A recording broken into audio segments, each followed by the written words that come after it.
Halo Pinvestor, semoga dalam keadaan sehat walafiat ya, walaupun virus Omicron sudah merajalela dan sudah menyebabkan beberapa ribuan kasus COVID. Semoga kalian semua dalam keadaan sehat. Dalam rangka menyambut Valentine's Day, kita dari tim Pinvest akan membahas nih tentang bagaimana caranya mengelola keuangan bagi pasangan muda atau pasangan yang baru nikah 1 tahun, 2 tahun, 3 tahun ini nih.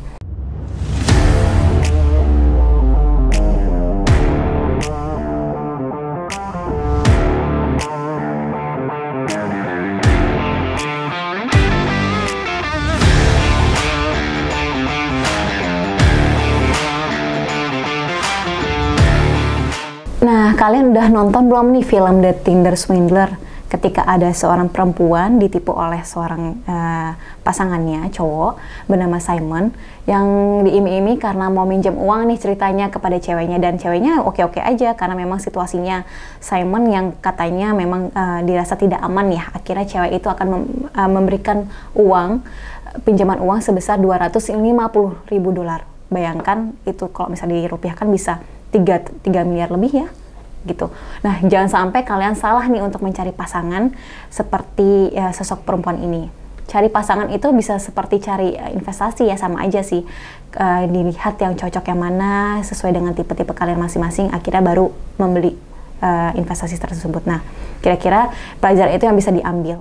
Menurut studi dari Forum for Family and Consumer Issues, terdapat 39% nih ternyata masalah di rumah tangga diakibatkan oleh situasi finansial. Mungkin biasanya kalau misalnya kita tahu ada metode finansial dalam rumah tangga yang bersifat tradisional seperti suami bekerja, nanti kemudian uangnya dikelola oleh istrinya, entah itu mau di biaya hidup, biaya cicilan, biaya investasi, atau biaya pendidikan anak. Nah, itu istrinya yang kemudian berpikir. Nah, kalau misalnya zaman sekarang kayaknya agak sulit ya untuk situasi seperti demikian, dimana perempuan-perempuan ini juga biasanya ikutan harus bekerja supaya membantu kondisi keuangan dari rumah tangga tersebut. Nah, kira-kira kalau misalnya suami istri bekerja, bagaimana sih? Kadang-kadang masih juga terdapat masalah di dalamnya. Kalian tim yang mana nih? Tim yang digabung atau yang dipisah keuangannya? Misalnya, kalau misalnya digabung, biasanya gaji suami dan gaji istri digabung menjadi salah satu rekening. Kemudian uang tersebut memang buat pos kehidupan keluarga tersebut. Misalnya biayanya 50, 40, 30, 20 atau 50, 30, 10. Itu dibalikan lagi kepada kalian masing-masing, misalnya mau yang mana. Biasanya buat biaya hidup berapa, biaya buat cicilan hutang berapa, biaya buat investasi berapa. Nah, itu dibalikan lagi ke kalian masing-masing. Kalau misalnya yang dipisah, biasanya rekening suami dan istri memang nggak disatukan, tapi untuk biaya-biayanya ini udah ditentukan dari awal. Misalnya biaya untuk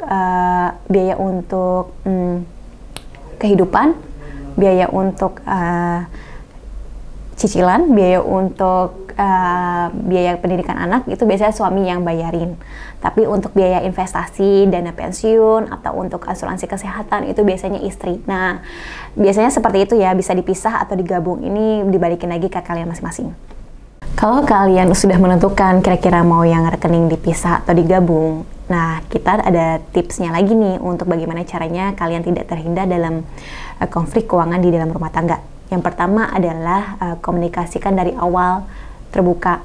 Masalah pendapatannya berapa, gajinya berapa suami istrinya, jadi nggak ada masalah nantinya kemudian hari. Yang kedua, membuat akun bersama atau membuat rekening bersama, joint account lah ibaratnya ya. Jadi rekening suami dan istri digabung menjadi satu rekening, dan itu memang buat pos kehidupan kalian masing-masing. Poin yang ketiga adalah membuat pos anggaran. Kalian tentukan dari awal biaya hidup berapa, biaya investasi berapa, biaya pendidikan anak berapa, biaya cicilan berapa, sehingga kalian nggak ribut-ribut nih, uangnya kemana, padahal udah ada posnya kan, tinggal dilihat lagi di rincian posnya seperti apa. Poin yang keempat adalah membuat dana darurat. Jadi buat pasangan penting banget nih mempunyai dana darurat. Mungkin bisa diambil dari dana gaji istri yang dijadikan dana darurat ya. Yang poin kelima adalah mempersiapkan hari tua. Kalau misalnya tadi dana darurat udah ada, jadi yang selanjutnya adalah dana pensiun yang bisa diambil nanti kalau misalnya kalian sudah tidak bekerja. Nah, itu mungkin bisa dikomunikasikan tuh mau yang suami atau istri yang untuk menyediakan dana pensiun tersebut. Poin yang terakhir yang paling penting adalah komunikasikan semua masalah keuangan kepada pasangan. Kalau ada masalah masing-masing, mungkin ada tagihan yang tiba-tiba datang dan kalian tidak bisa bayar, mungkin bisa dikomunikasikan kepada pasangan suami atau istri.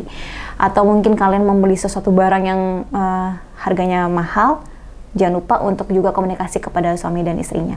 Mungkin kira-kira masih bisa nggak ya beli ini? Kira-kira masih bisa nggak ya beli ini? Jadi nggak ada yang merasa ditipu dalam kasus seperti ini. Gitu sih. Kira-kira itu aja sih tips dari Pinvest untuk bagaimana cara mengatur kondisi keuangan di dalam rumah tangga.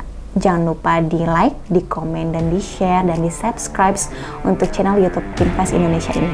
Saya Putri Manggasi, pamit, sampai jumpa di BTS selanjutnya.